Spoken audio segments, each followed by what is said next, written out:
सुबह होते ही प्रतिभा और स्वर्ण देवी ने कमरे का दरवाजा खोला। अंदर का नजारा देख दोनों की आंखें फटी की फटी रह गईं। माँ जी, देखिए, इतना सारा सोना, इतने गहने। अब हमारी सारी गरीबी खत्म हो जाएगी। ये हार मेरा होगा, ये कंगन भी मैं ही पहनूंगी। जल्दी उठा ले बेटी, इससे पहले कि किसी और की नजर पड़े, सब अपने कमरे में रख देते हैं। जैसे ही प्रतिभा ने सोने का हार उठाया, अचानक वही सांप फिर से प्रकट हो गया। दोनों डर के मारे चीख उठी। उसी समय जंगल वाली बूढ़ी माँ जी उनके सामने प्रकट हो गईं। रुक जाओ। उत्तर प्रदेश के एक छोटे से गांव बलियापुर में सुबह की पहली किरण के साथ ही खेतों में हल चलने लगते थे। पक्षियों की चहचहाहट, मंदिर की घंटियों की आवाज और गांव की औरतों की बातें पूरे माहौल को जीवंत बना देती थीं। लेकिन उसी गांव में एक ऐसा घर भी था जहां हर सुबह किसी के लिए नई उम्मीद नहीं बल्कि नई परीक्षा लेकर आती थी। उस घर की मालकिन थी स्वर्ण देवी। गांव में उनका नाम बड़ी सम्मान से लिया जाता था, लेकिन घर के अंदर उनका स्वभाव बिल्कुल अलग था। उनके दो बेटे थे, रमेश और सुरेश। दोनों शहर में नौकरी करते थे और महीने में 1-2 बार ही गांव आते थे। घर में 2 बहुएं थीं। बड़ी बहू प्रतिभा, जो एक अमीर परिवार से आई थी, और छोटी बहू सुनैना, जिससे सुरेश ने अपने मन से शादी की थी। यही बात स्वर्ण देवी के दिल में सालों से चुभ रही थी। अरे ओ सुनैना, कहाँ मर गई? अभी तक आंगन साफ नहीं हुआ। रसोई में चूल्हे पर रोटियां सेक रही सुनैना घबराकर दौड़ती हुई बाहर आई। उसके माथे पर पसीना था और हाथों में आटा लगा हुआ था। जी माँ जी, बुलाया आपने? बुलाया नहीं, चिल्लाना पड़ा। सूरज आधा आसमान पार कर गया और तुझे अभी काम की सुधाई। माफ कर दीजिए माँ जी, अभी साफ कर देती हूँ। सिर्फ आंगन नहीं, उसके बाद गाय को चारा देना, कुएं से पानी भरना और गौशाला भी साफ करनी है। जी माँ जी, अभी सब कर देती हूँ। तभी बड़ी बहू प्रतिभा अपने कमरे से बाहर निकली। उसके हाथ में चाय का कप था। माँ जी, इसे मेरे कमरे की सफाई भी करने को कह दीजिए। हाँ, और तेरी अलमारी भी साफ करेगी। मेरे कपड़े भी धो देगी, कल से पड़े हैं। सब करेगी। जी दीदी। और सुन, छत भी साफ कर देना, कबूतरों ने बहुत गंदगी फैला रखी है। जी दीदी। माँ जी, देखा कितना सीधा बनने का नाटक करती है। यही मासूम चेहरा दिखाकर मेरे बेटे को अपने जाल में फंसा लिया इसने। सुनैना ने सब सुन लिया, लेकिन हमेशा की तरह चुप रही। उसने झाड़ू उठाई और अपना काम करने लगी। कुछ देर बाद पड़ोस की शारदा वहां आ गई। राम राम अम्मा, कैसी हो? आओ शारदा बेटी, कैसी हो? शारदा की नजर सुनैना पर पड़ी। अरे बहू, सुबह से काम कर रही हो, कुछ खाया भी या नहीं? अभी समय नहीं मिला। पहले काम सीख ले, फिर खाने का भी समय मिल जाएगा। बहू, अपना ध्यान भी रखा कर।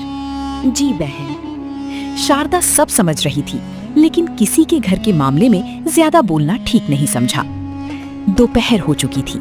सुबह से सुनैना लगातार काम कर रही थी। उसने एक घूंट पानी के अलावा कुछ भी नहीं खाया था। माँ जी, गरम गरम पूड़ियाँ तैयार हैं। वाह, जल्दी परोस। दोनों आराम से बैठकर खाने लगी।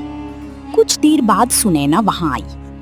माँ जी, अगर इजाजत हो तो मैं भी खाना खा लूं? इतनी जल्दी भूख लग गई? नहीं माँ जी, बस सुबह से। पहले सारे कपड़े धो, फिर खाना मिलेगा। जी माँ जी। और हाँ, खाना खाने से पहले मेरे कमरे की खिड़कियां भी साफ कर देना, धूल बहुत जम गई है। जी दीदी। सुनैना बिना कुछ बोले वापस चली गई। उसके कदम भारी थे, लेकिन उसके चेहरे पर शिकायत का एक भी भाव नहीं था। उसने आसमान की ओर देखा और मन ही मन भगवान से प्रार्थना की। हे भगवान, मुझे इतनी शक्ति देना कि मैं इस परिवार को हमेशा जोड़े रख सकूं, चाहे मुझे कितना भी दुख क्यों न सहना पड़े।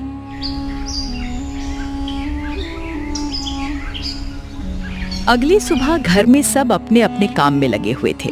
तभी अचानक प्रतिभा के हाथ से स्वर्ण देवी का चश्मा नीचे गिरकर टूट गया। हे भगवान, ये मैंने क्या कर दिया?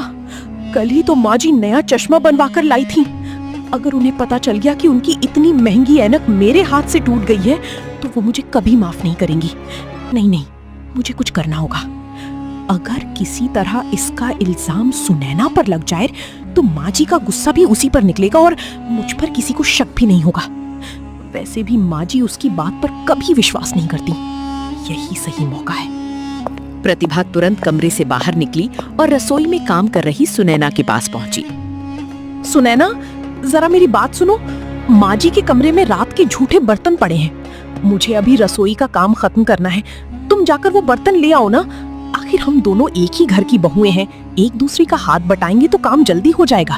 ठीक है दीदी, आप चिंता मत कीजिए, मैं अभी जाकर सारे बर्तन ले आती हूँ। अगर और भी कोई काम होगा तो वो भी कर दूंगी। सुनैना जैसे ही स्वर्ण देवी के कमरे में पहुंची, उसकी नजर जमीन पर पड़े टूटे हुए चश्मे पर पड़ी। अरे, माँ जी का चश्मा ये कैसे टूट गया? कल ही तो उन्होंने कहा था कि शहर से नया बनवा कर लाई हैं। अगर माँ जी ने इसे देखा तो उन्हें बहुत दुख होगा। पहले इसे उठाकर सुरक्षित रख देती हूँ, फिर पूछूंगी कि ये कैसे टूटा। सुनैना ने जैसे ही चश्मा हाथ में उठाया तभी बाहर से तेज कदमों की आवाज आई। प्रतिभा स्वर्ण देवी को लेकर कमरे में आ गई। माँ जी, जल्दी आइए। देखिए, मैंने अपनी आंखों से देख लिया। आपकी नई ऐनक सुनैना ने तोड़ दी। मैंने इसे मना भी किया था कि आपके कमरे की चीजों को हाथ मत लगाया करो, लेकिन इसे किसी की बात की परवाह ही नहीं है। सुनैना, ये क्या किया तूने? कल ही मैं इतनी मुश्किल से नया चश्मा बनवा कर लाई थी। तुझे जरा भी समझ नहीं है? इस घर में आते ही कभी कोई बर्तन तोड़ देती है, कभी कोई सामान खराब कर देती है। आखिर कब सुधरेगी तू? नहीं माँ जी, मेरी बात सुन लीजिए। मैंने चश्मा नहीं तोड़ा। जब मैं कमरे में आई तब ये पहले से ही जमीन पर टूटा हुआ पड़ा था। मैं तो बस इसे उठाकर सुरक्षित रखने की कोशिश कर रही थी ताकि कोई इसके ऊपर पैर ना रख दे। वाह सुनैना, अब तुम मेरे ऊपर इल्जाम लगाओगी? माँ जी, आपने देखा ना, गलती खुद करती है और अब मुझे झूठा साबित करने की कोशिश कर रही है। मैंने तो इसे अपनी छोटी बहन माना, लेकिन इसे तो मेरी इज्जत की भी कोई परवाह नहीं है। बस अब एक शब्द भी मत बोलना। मुझे नहीं सुननी तेरी कोई सफाई। मेरी बड़ी बहू कभी झूठ नहीं बोल सकती। गलती तेरी है और सजा भी तुझे ही मिलेगी। सुनैना की आंखों में आंसू भर आए, लेकिन उसने फिर भी पलटकर एक शब्द नहीं कहा। उसने चुपचाप सिर झुका लिया। स्वर्ण देवी का गुस्सा 7वें आसमान पर था। सुनैना सिर झुकाकर खड़ी थी। प्रतिभा मन ही मन मुस्कुरा रही थी, क्योंकि उसकी चाल पूरी तरह काम कर गई थी। सुनैना, आज तेरी वजह से मेरा इतना महंगा चश्मा टूट गया। तुझे पता भी है मैं कितने दिनों से पैसे जोड़ रही थी ताकि अपनी आंखों का इलाज करवा सकूं, लेकिन तुझे किसी की मेहनत की कोई कदर ही नहीं है। जब से इस घर में कदम रखा है, एक दिन भी ऐसा नहीं गया जब तूने कोई नुकसान ना किया हो। अब मेरी बात ध्यान से सुन। आज पूरे घर का काम तू अकेली करेगी। एक भी काम अधूरा नहीं रहना चाहिए। अगर जरा सी भी कमी रह गई तो याद रखना, आज रात तुझे खाना भी नसीब नहीं होगा।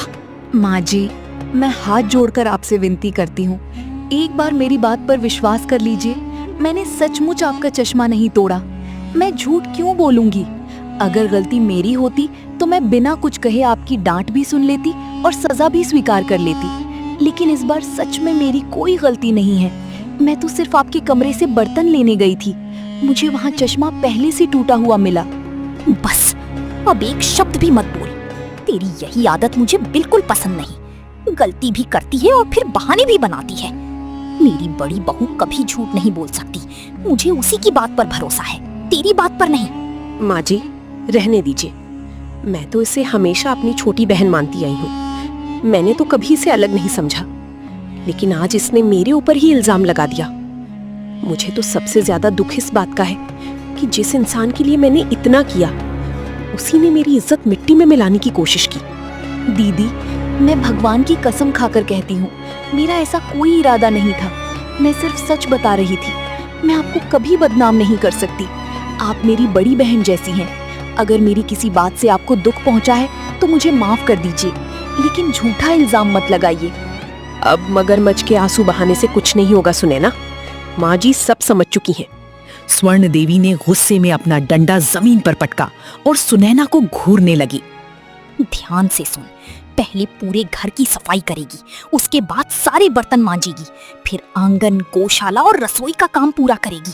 और जब ये सब खत्म हो जाए तब जंगल जाकर लकड़ियां काट कर लाएगी। आज घर में चूल्हा उन्हीं लकड़ियों से जलेगा। अगर खाली हाथ वापस आई तो इस घर में तेरे लिए कोई जगह नहीं बचेगी। माँ जी, जब तक मैं घर का सारा काम खत्म करूंगी तब तक शाम हो जाएगी, जंगल में अंधेरा हो जाएगा। मुझे अकेले जाने में बहुत डर लगता है। अगर आप कहें तो मैं सुबह जल्दी जाकर लकड़ियां ले आऊंगी। मुझे तेरे डर से कोई मतलब नहीं। मैंने जो कह दिया वही होगा। इस घर में वही रहेगा जो मेरे नियम मानेगा। अगर रहना है तो मेरी बात मान, नहीं तो अभी इसी वक्त अपने मायके चली जा। जी माँ जी, मैं आपकी हर बात मानूंगी। सुनैना चुपचाप वहां से चली गई। उसकी आंखों से आंसू लगातार बह रहे थे, लेकिन उसने उन्हें किसी के सामने गिरने नहीं दिया। सुनैना के जाते ही स्वर्ण देवी और प्रतिभा एक दूसरे की तरफ देखकर मुस्कुराने लगी। दोनों के मन में कुछ और ही चल रहा था। माँ जी, आपने देखा ना, एक बार भी इसने जवाब नहीं दिया। यही इसकी सबसे बड़ी कमजोरी है। आप इसे जितना दबाइए ये उतना ही चुप रहती है। इसीलिए तो मैं इसे पसंद नहीं करती। मेरे बेटे ने मेरी मर्जी के खिलाफ शादी की, उसकी सजा तो इसे मिलेगी ही। मैं चाहती हूँ कि ये खुद ही इस घर को छोड़कर चली जाए। आप चिंता मत कीजिए माँ जी, आज इसे जंगल भेजिए। वहाँ से लौटते लौटते इतनी थक जाएगी कि इसकी हिम्मत ही टूट जाएगी। बस अब यही होगा। सुनैना ने बिना कुछ कहे घर का सारा काम पूरा किया। शाम होने लगी तो उसने एक पुराना थैला उठाया। उसमें 4 रोटियां और थोड़ी सी सब्जी रखी और लकड़ियां काटने के लिए कुल्हाड़ी लेकर जंगल की ओर चल पड़ी। हे भगवान, अगर यही मेरी किस्मत है तो मैं शिकायत नहीं करूंगी। बस मेरे परिवार को हमेशा खुश रखना।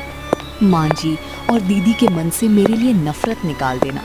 एक दिन ऐसा जरूर आए जब वो मुझे अपनी बहू नहीं, अपनी बेटी समझे। यही मेरी सबसे बड़ी इच्छा है। सूरज ढलने लगा था। जंगल का रास्ता सुनसान था। चारों तरफ पेड़ों की सरसराहट और पक्षियों की आवाजें गूंज रही थीं। सुनैना थोड़ी डरी हुई थी, लेकिन हिम्मत करके आगे बढ़ती रही। आज पहली बार मैं इतनी देर से जंगल आई हूँ। पता नहीं क्यों मन घबरा रहा है। लेकिन अगर मैं लकड़ियाँ लेकर वापस नहीं गई तो माँ जी और भी नाराज हो जाएंगी। नहीं, मुझे डर। थोड़ी देर बाद उसे सूखी लकड़ियां दिखाई दी। उसने उन्हें काटना शुरू किया। उसे बिल्कुल भी अंदाजा नहीं था कि आज से उसकी जिंदगी हमेशा के लिए बदलने वाली है। लकड़ियां काटते काटते सुनैना पूरी तरह थक गई।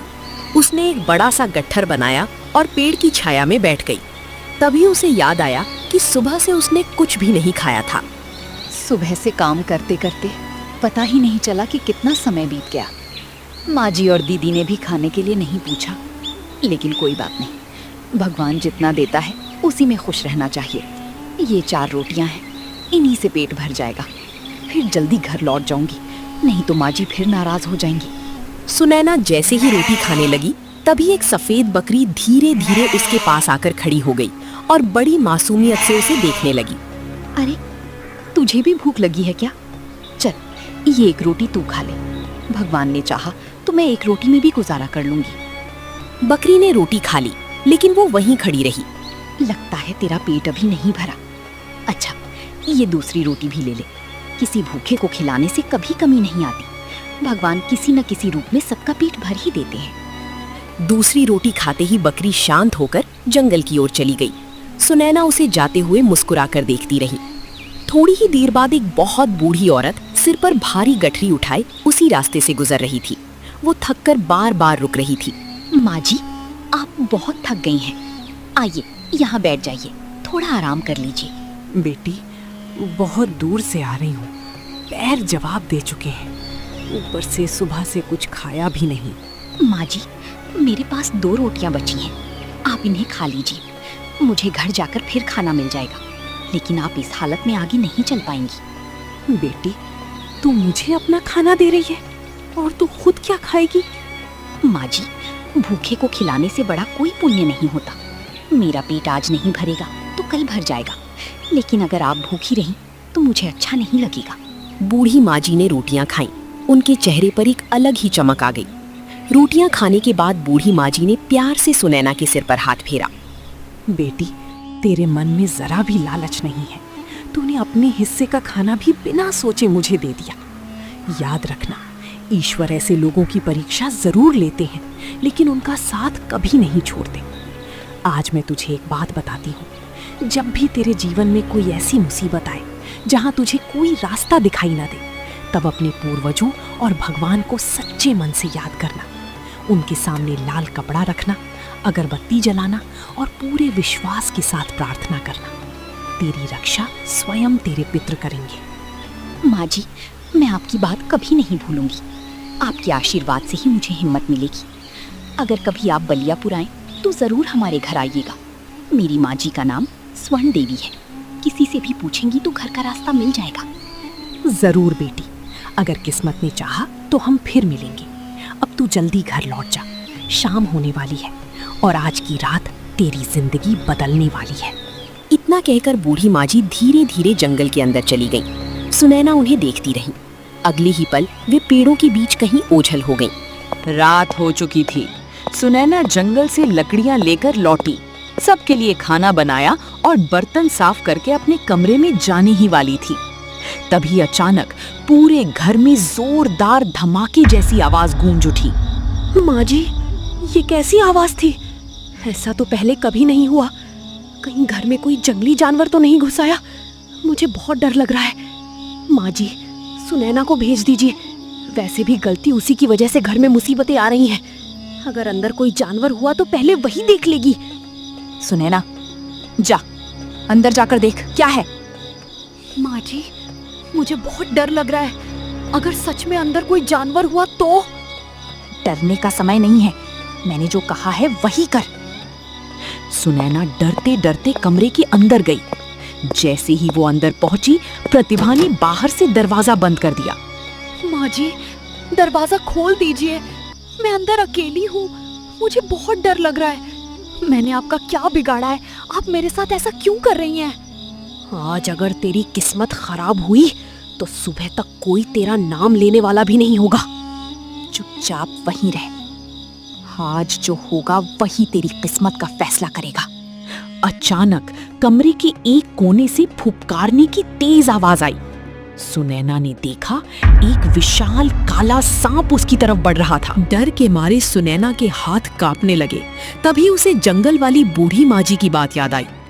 हे भगवान, हे मेरे पूर्वजों, अगर मैंने कभी किसी का बुरा नहीं चाहा, अगर मैंने हमेशा सबकी भलाई की है, तो आज मेरी रक्षा कीजिए। मुझे इस संकट से बचा लीजिए। अचानक उसके सामने लाल कपड़ा और जलती हुई अगरबत्ती दिखाई दी।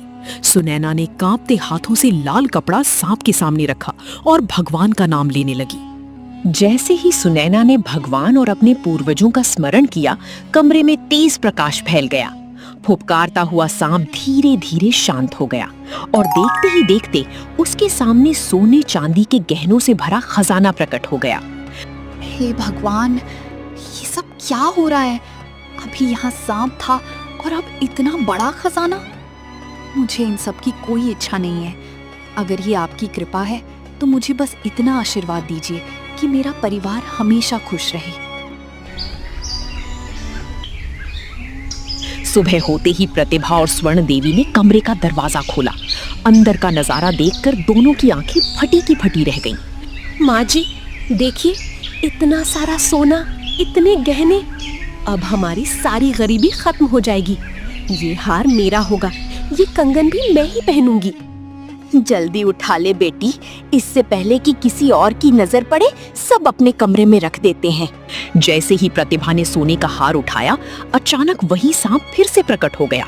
दोनों डर के मारे चीख उठी। उसी समय जंगल वाली बूढ़ी माजी उनके सामने प्रकट हो गई।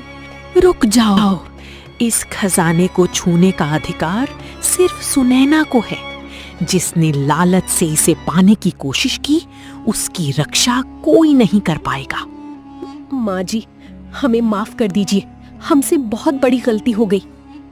मैंने अपनी छोटी बहू के साथ बहुत अन्याय किया। आज समझ आया कि इंसान की पहचान उसके धन से नहीं, उसके कर्मों से होती है। कृपा करके हमें क्षमा कर दीजिए। सुनैना तुरंत दोनों के सामने आकर खड़ी हो गई। माँ जी, दीदी, ये मेरा नहीं, हमारे पूरे परिवार का सौभाग्य है। अगर आप सच में अपनी गलती मान रही हैं, तो मैं दिल से आपको माफ करती हूँ। मेरे लिए सबसे बड़ा खजाना आपका प्यार है, ये सोना नहीं। बूढ़ी माँ जी मुस्कुराई। कमरे का वातावरण शांत हो गया और सांप फिर से खजाने की रक्षा करते हुए अदृश्य हो गया। बूढ़ी माजी ने मुस्कुराकर सुनैना की ओर देखा। सुनैना, ये कोई साधारण खजाना नहीं है। कई वर्षों पहले तुम्हारे पूर्वजों ने इस धन को बुरे लोगों से बचाने के लिए मंत्रों द्वारा सुरक्षित किया था। उन्होंने प्रण लिया था कि ये खजाना केवल उसी वंशज को मिलेगा जिसके मन में लालच नहीं बल्कि दया, सेवा और सच्चाई होगी। जब तुमने जंगल में अपने हिस्से की रोटी पहले उस बकरी को और फिर मुझे बिना किसी स्वार्थ के खिला दी, तभी ये सिद्ध हो गया कि तुम ही इस खजाने की सच्ची अधिकारिणी हो।